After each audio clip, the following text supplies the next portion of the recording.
I'm from Hangzhou. My company is called B&Cherry. Cherry. I'm also the founder of the leisure food department of B&Cherry. Cherry. The company started in 2010, and last year the total sales reached 1 billion. And this year's target is 2 billion. And we hope in the next 6 years the total sales will be 10 billion. Well,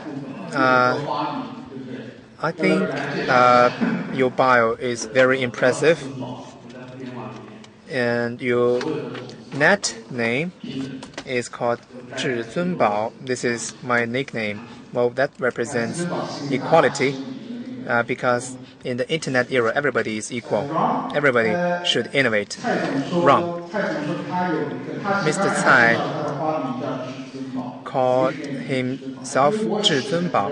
Have you seen a Chinese movie because you've been in China for many years? You haven't. So you got a nickname. Do you have a nickname?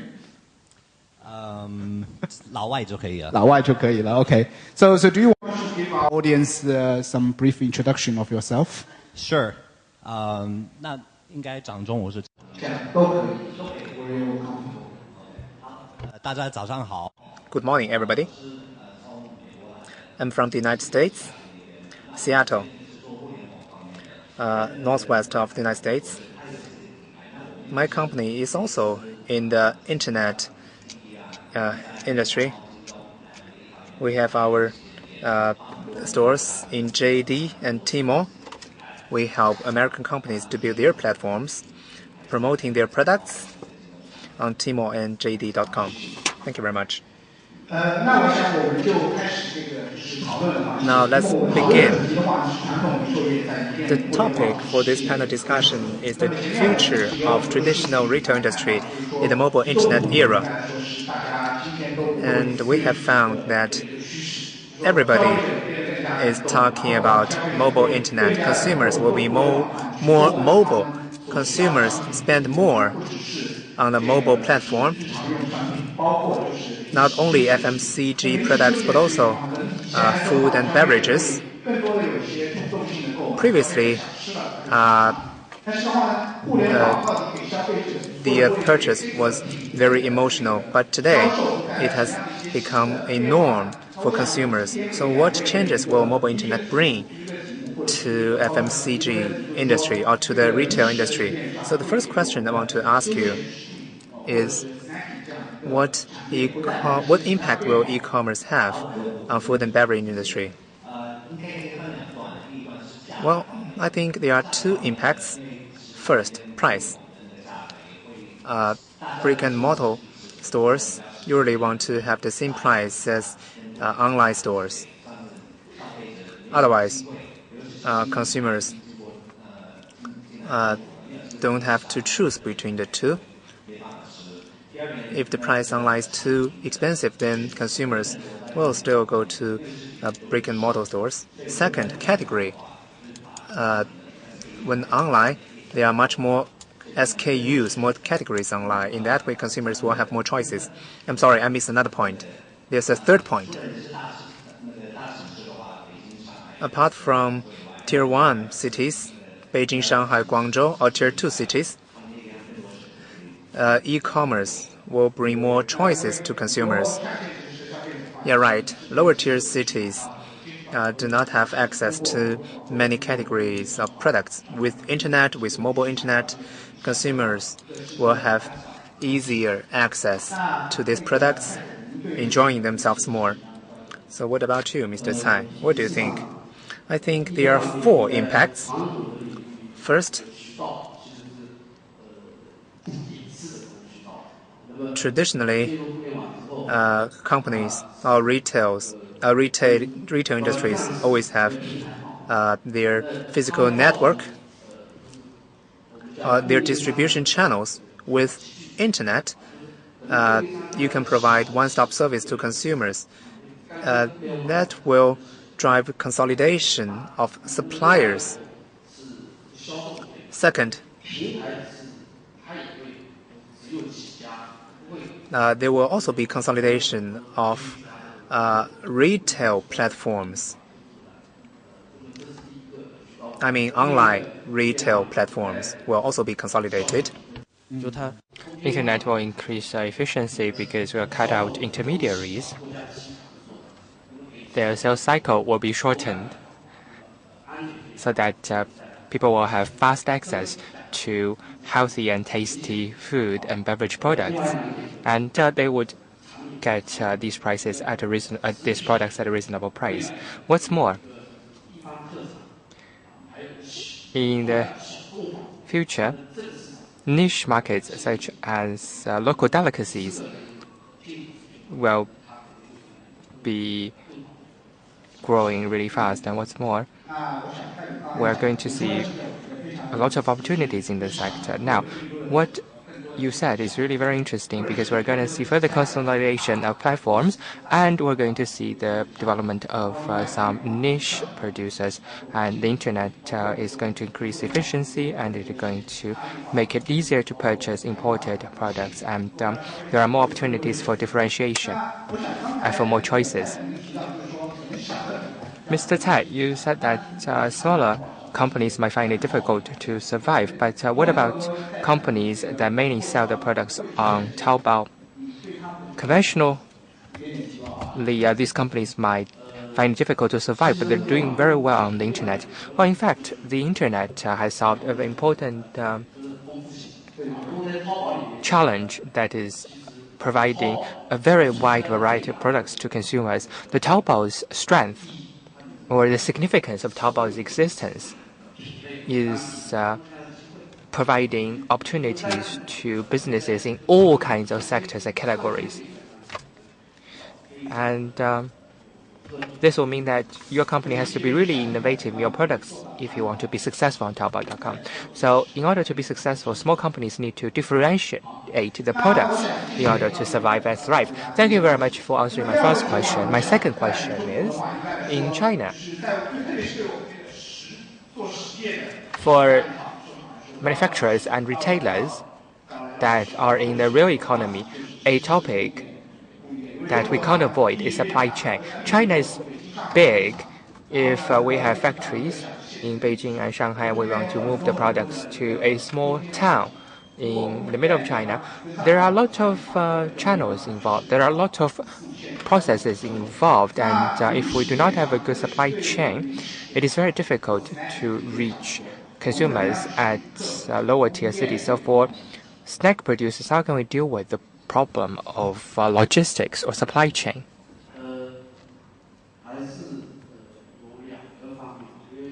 I would like to answer your question in two parts. E-commerce will see the revenue grow on their campaign days, on the promotion days. So it is particularly tricky to manage their logistics. They need to have the very strong IT system and the right people to be successful. For our company, Cherry, we have done a distributive network in Beijing, Shandong, Wuhan, Guangzhou, Chongqing, Hangzhou. We've established our warehouses so that we can handle all the orders very quickly. So did you establish all the warehouses yourselves? We have some of our own warehouses, and we work with a number of delivery companies and use their warehouses in many places. But in the future, we're going to have more and more own warehouses. If we sell snacking, wine, and imported goods, consumers want to receive their order ASAP. And if a consumer lives in a quite remote place, we have to work with the right delivery companies. Maybe we could put some inventory in the warehouses of local delivery companies so that consumers could receive their goods ASAP. And in summer, products such as chocolate tend to go bad very easily, so you have to be very careful in your logistics. And in winter, if you want to ship wine to Harbin and Beijing, which can be very cold in winter, then you have to be very careful so that wine will not freeze.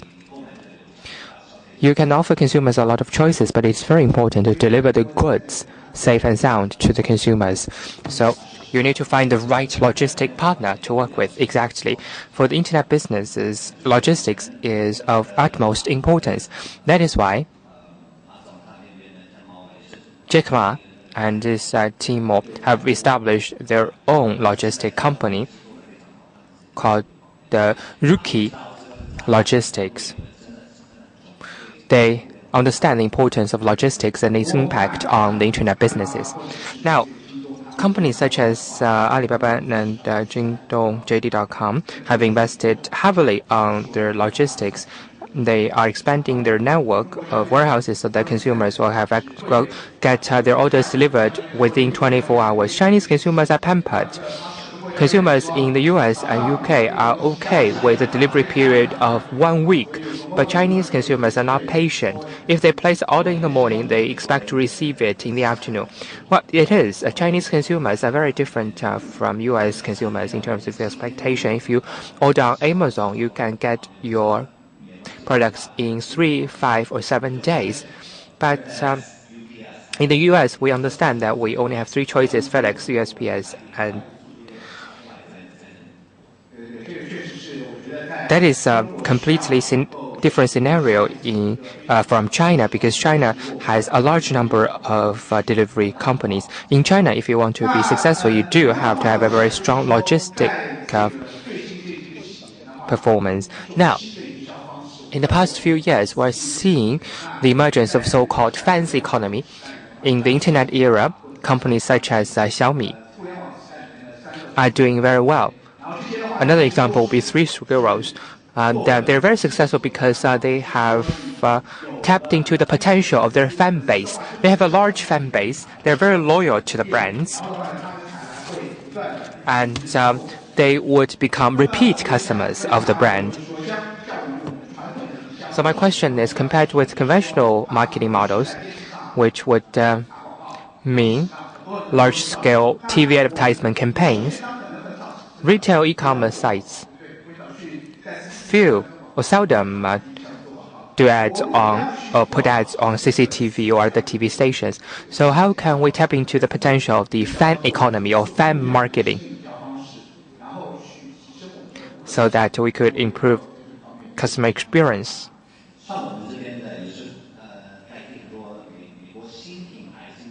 We represent a number of US companies when they enter the Chinese market, in particular in the food and beverage and personal care sector.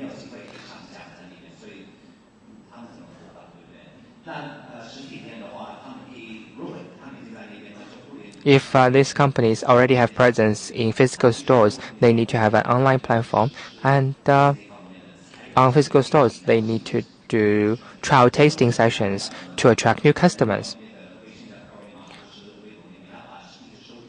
And you need to collect information by asking consumers to follow your WeChat or Weibo accounts. You need to be friends with your potential customers. You have to tell the consumers that your ingredients, your products are healthy and nutritious. That's what's most important. First, I would like to say that B&Ch does not like over or excessive marketing, in particular in trial tasting sessions or freebies. This would pamper the consumers too much, so that it would hamper the business's profitability and ability to charge a premium. We've done a lot of work in WeChat accounts. We would look at the followers' geographical location, and we would group them into different regions. We would interact with our followers. We would have interactive games, interactive competitions. We would ask them to apply for free tasting online. We have a trial taste festival on May the 17th, and we're gonna we have invited a large number of celebrities to join us in the event. Now, are there any best examples in the food and beverage sector in terms of fan economy or utilizing the fan base. Bee and Cherry every year would have this mooncake campaign. We've had it for 4 years. We would give away free mooncakes, mooncake of Mid-Autumn Festival.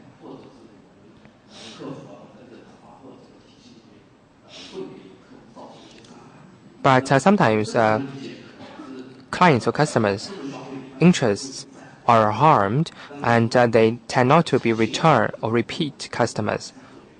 But that's what we do out of our interest in the social good. Every year, the campaign cost increases by 20%. This year, we plan to invest around 6 million yuan in this free mooncake campaign. So, Mr. Cai, you don't think excessive promotion or free trials are helpful? You want to use new ways of interactive marketing so that you could create a loyal fan base, so that there's going to be a long-term connection or bond with the consumers. Yes, I think that is very important. If you do a good job in managing your WeChat accounts, you can also actually open micro stores on WeChat. Customer experiences can be really good, and consumers would already have confidence in your brand, and they will be more than willing to try purchasing your micro stores. Have you opened your WeChat stores? Yes, we already have opened our WeChat stores. WeChat stores have been very popular these days, but we are very careful about the categories of products that we put on WeChat stores. I do not think that WeChat cosmetic stores are going to be successful because of the counterfeit products problem. That is why we think that WeChat stores run by major reliable brands are going to be successful, but we do not trust WeChat stores with less known brands. Now, another topic is, we've said that internet would bring homogeneous competition, because everyone can open a store on the internet. If you have a large investment, you could attract bigger traffic. But if you don't have much money, you can still open up a store on the internet. So e-commerce sites in the F&B food and beverage sector, as well as in other sectors, are faced with this challenge of finding a differentiation strategy. When we have an online presence, how can we differentiate our e-commerce site with other company or competitors' e-commerce sites? What is your answer to that question? What is your differentiation strategy? I understand that Mr. Cai has his own platform and brand, so what we're doing may be different. But in terms of differentiation strategies on brands and prices, I would like to say that the strategy is very important, but we can't just sell similar products. And if that is the case, consumers would go for the lowest price. And that is not good for your brand or your company.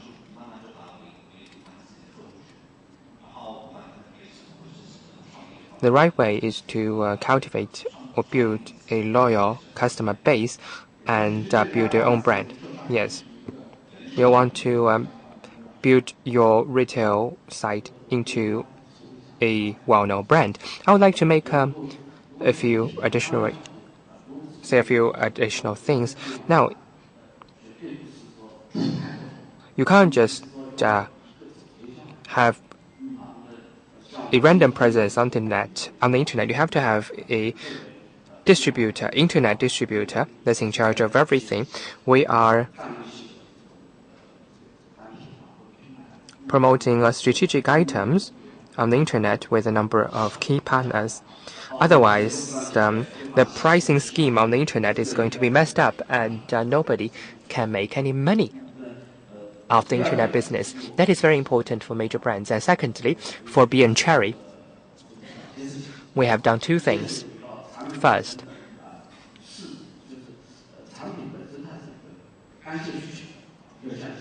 our products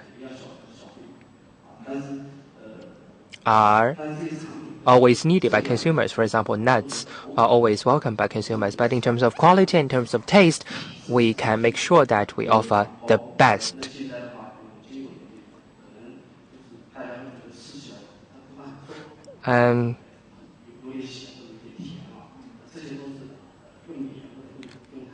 We would use salt or sugar to preserve our products so that they could taste the best. We wouldn't use too much preserves, though it would taste more fresh compared to our competitors' products. And what's more, we have made sure that our nuts would also taste as fresh as possible. And that is our differentiation strategy in terms of products. And second is now, I would like to give you an example of lemon slices. You don't just eat lemon slices in China out of the bag. But we launched lemon slices that can be enjoyed right out of the box or the bag. That is an innovation by our side. And this could replace chewing gums, and you don't have to spit it out like you have to do with chewing gums. It helps you to freshen your breath. The 2 points made by Mr. Cai are very important. First, you have to make sure that your quality is as high as possible. Then you will have return customers, you have loyal customer base. Secondly, you have to be very innovative and launch new products in the market.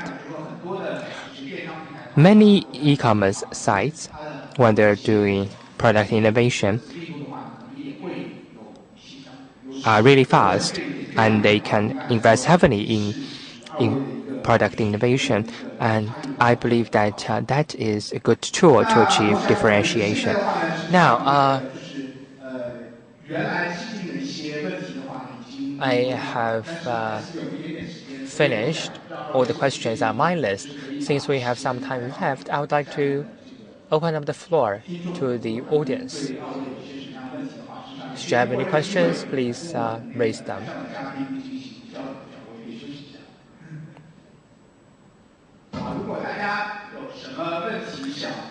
If you have any questions, please raise your hands. And please talk to the microphone.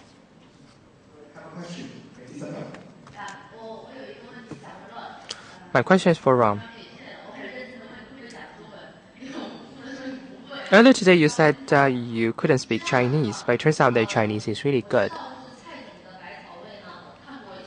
I have seen a few news reports about B&Cherry. And B&Cherry started off as a retail store in Xiasha. After a few years, the store becomes more and more popular now.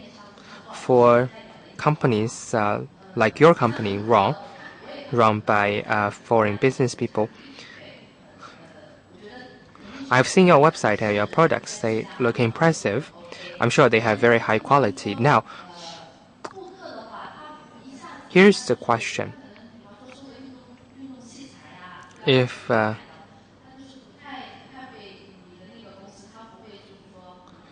consumers would like to search online for a certain product, maybe your website does not appear on the first page of the search results. So what kind of branding campaigns or what kind of branding strategies do you have? That is a very good question. In China, we see brands everywhere. They can come from South Africa, Europe, the United States, and South America.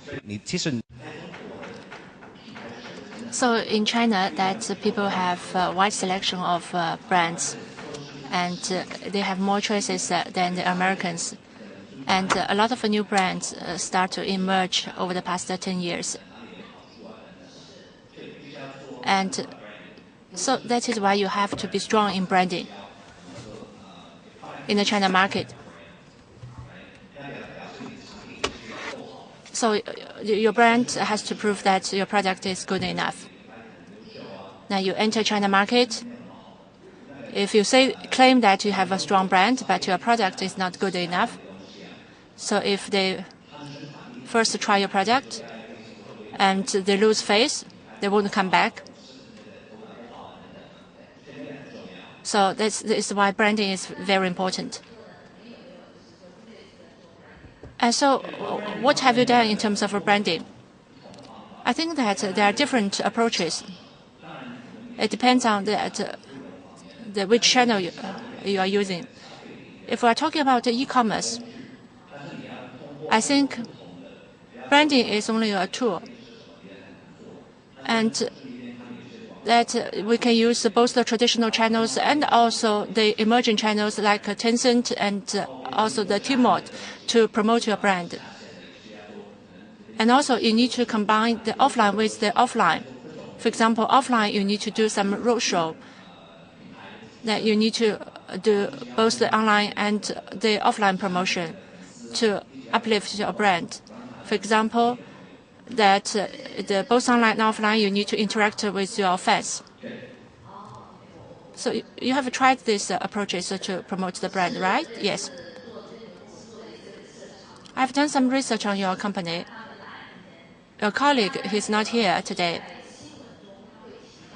In the news section, your friend mentioned that it's more difficult to do business in China than expected.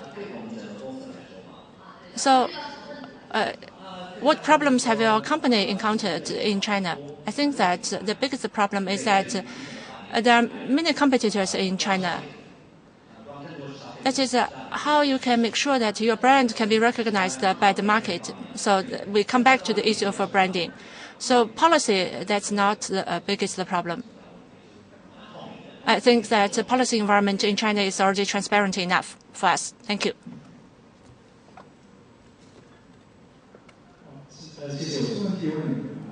I have a question for Mr. Han. And you mentioned that your business grew from the 100 million to 200 billion. You have presence both online and offline. The first question is that where are your biggest growth opportunities? The second question, O2O is such a big concept. And so what are the companies you think that they are the models, good models of O2O? And you have got a nickname. And the many expatriates, they have the English name, but you got a nickname. So could you please answer this question? Sorry, it's Mr. Cai, not Mr. Han. Because you said that you want to ask Mr. Han.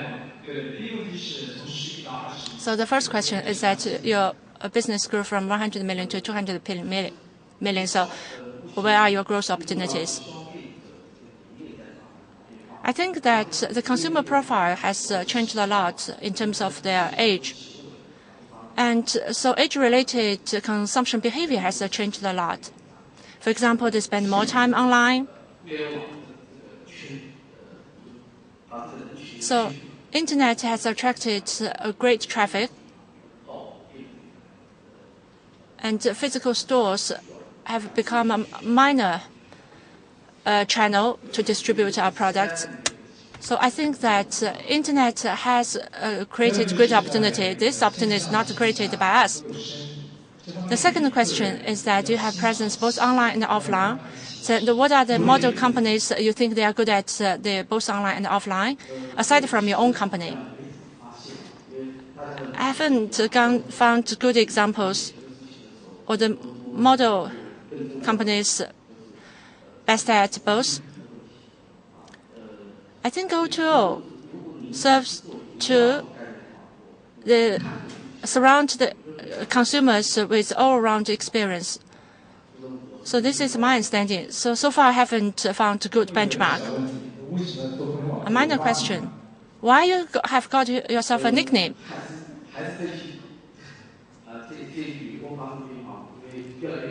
Because my employees are getting younger.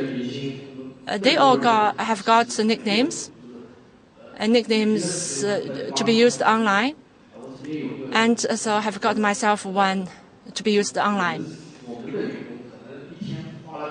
And as for my employees, they spend about 20% or 30% of the time visiting the online stores of our competitors. And then they spend the rest 30% our online stores. So they do spend a lot of time online, so they like fun. And so this is why in my company we don't have a lot of hierarchy. And I found myself an online nickname in order to be closer to my employees. Alibaba employees, a lot of them were born in the 70s and the 80s. They have both got them the nicknames to be used online. A lot of them got, for example, the nicknames from the martial law or the books. For example, I once tried to find a person working for the Timor, and when I tried to identify him with his real name, we couldn't find him, but we managed to find him through his nickname, so it's really fun. My question: online shopping is growing really fast. Food and beverage, in particular food. In particular, the snacks are selling very well online. So basically, they are of the impulse purchase nature. So the impulse purchase goods are sold more online. So does this mean that? Does this mean that the internet is best suitable for the planned purchase, or more challenging for the impulse purchase? Is that the case? If the impulse purchase is more challenging online, then what can you do to overcome this difficulty? How to answer this question?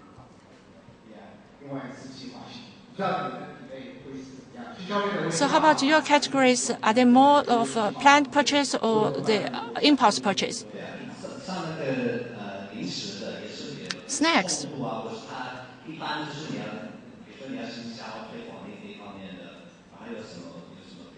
Snacks, I think that can be purchased on impulse.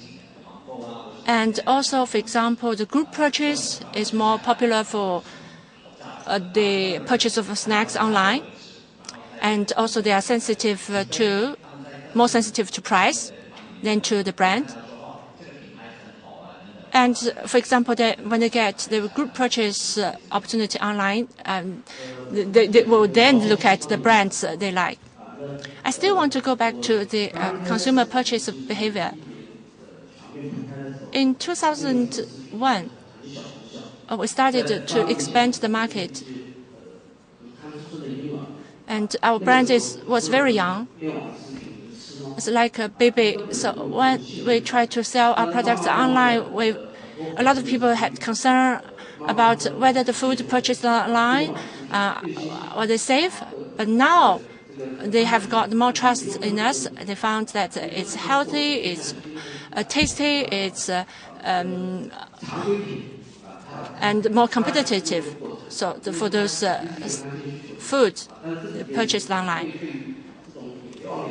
So I'm talking about the nuts. But for the beverage, with the low added value, maybe it's more difficult to sell them online.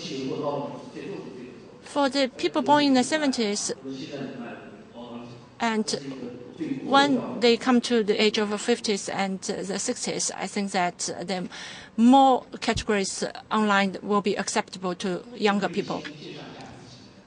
Could you please identify yourself first before you ask a question? Good morning, everyone. I'm from the Zhongrong Printing Company. I have a question for the two panelists, and I'm involved in the color printing business. And we have seen some of our clients present at today's forum. Our industry seems to be far away from e-commerce or internet, but we have shown great interest in e-commerce. And for example, some online printing houses have started to emerge. The questions I would like to address to you is that, and as you have a great presence online, so you must have known the consumers better than us. So my question is that, can you offer us some advice? That is, for us, for example, the color packaging or the color printing, do they have any opportunity online, or would they see any challenge from the online channel? Thank you for asking this question. Packaging and is a part of supply chain.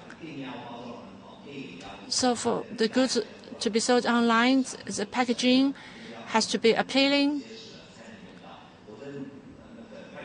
And also for the goods to be delivered offline, that the packaging has to be durable. And so that is why we say that the packaging, that's so important.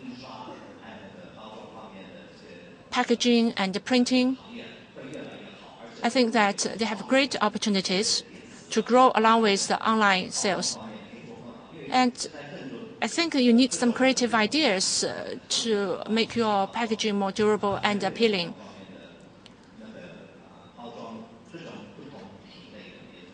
And also the packaging for the different categories of goods sold online, you need to take that into consideration.